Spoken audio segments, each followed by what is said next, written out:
Et l'info, c'est avec vous. Bonsoir Lauriane Delanoë. Bonsoir. Le chef du gouvernement, Jean Castex, défend son ministre de l'Éducation nationale, Jean-Michel Blanquer, a respecté les consignes pour les vacances gouvernementales. Le ministre était à Ibiza pour le Nouvel An. C'est donc depuis les Baléares que Jean-Michel Blanquer avait annoncé le nouveau protocole sanitaire dans les écoles pour la rentrée. Lui-même le dit à l'Assemblée aujourd'hui, il aurait dû choisir une autre destination.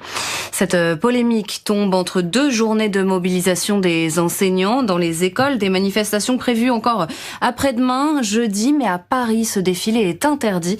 La préfecture de police indique à France Info que les syndicats n'ont pas respecté le délai pour la déclaration.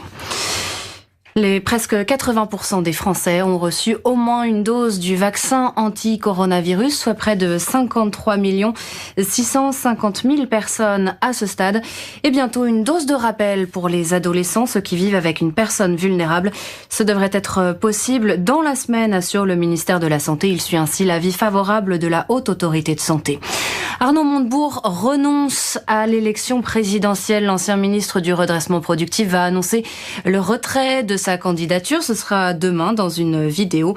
Il ne se ralliera pas à un autre candidat à gauche. Des réunions pour lutter contre les suicides dans la police. Le directeur de la police nationale recevra des syndicats et associations après-demain et vendredi.